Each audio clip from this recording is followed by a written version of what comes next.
You might remember it was just last week here on Channel 2 that we shared the concerns of the Cattaraugus County Public Health Director about products like these. They are for sale on Seneca Nation territory right now, among other places around the country, and they look like chips or candy that you'd see in any store. But they're actually marijuana edibles that could be dangerous for children. And that's the focus of a new study published just today in the journal Drug and Alcohol Dependence. It raises the alarm on these so-called copycat edibles and raises the question, will we see more of this here in New York State as dispensaries get licensed later this year?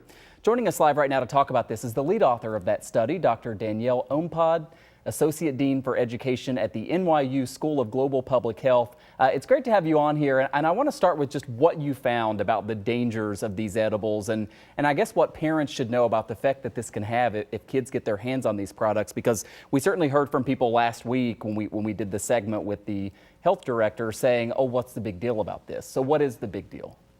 Sure. So we did a study where we asked people who use cannabis to upload photos of their products.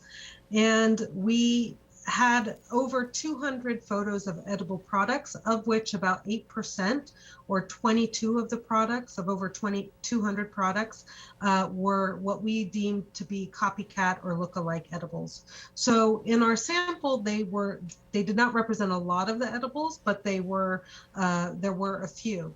And so the challenge with these edibles is that some of them look very much like what we called their non-cannabis commercial counterpart. So they looked like a regular product, and the way that cannabis was indicated on the packages was actually very subtle, and they really had high fidelity replication of brand names, brand icons, and even the font that was being used. So in short, it would be easy to mistake some of these products for a regular product that didn't have cannabis. And so it kind of naturally raises the question, right, when you see the similarities between the marijuana product or just a regular, kind of safe product, how legal is this? I mean, when you're talking about the marketing tactics that are at play here. Sure. So in most states that have adult use or medical marijuana legislation, there are regulations around how products can be packaged, and typically they are not supposed to be marketed towards children, which arguably some of these copycat and look-alike products could be seen to appeal to children.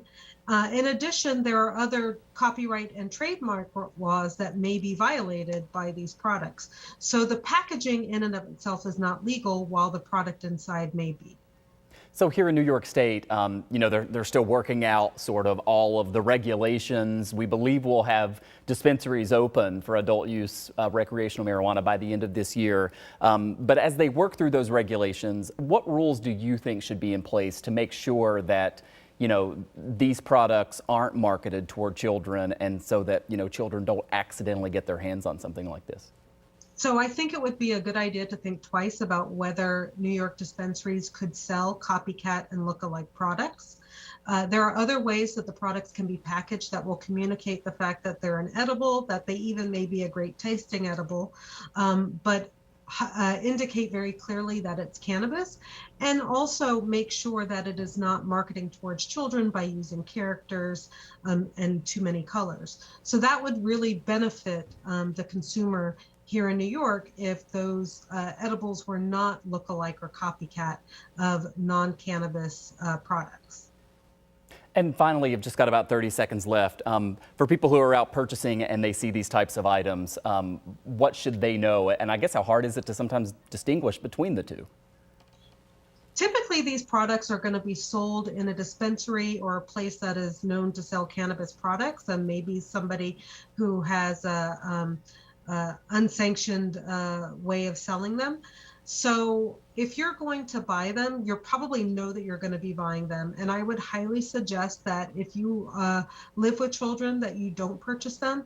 And if you do decide to purchase them, you lock them up so that kids cannot get at them, because that's what we really don't want to happen. I'm not going to begrudge an adult from having access to edibles or edibles that taste good, but we don't want these in the hands of children. That they're not meant for children, and they should be kept out of their reach. Yeah, that is definitely the goal here. Dr. Danielle Ompad is Associate Dean for Education at NYU's School of Global Public Health. Thanks so much for coming on and talking to us about this study. It's important. Thank you. All right, thank you everybody for joining us here on the Town Hall at 5:30 as well. We hope you'll stick around. Next at 6, see newly released body cam footage as Buffalo police used a taser during the arrest of a rape suspect recently. That and more after this quick break.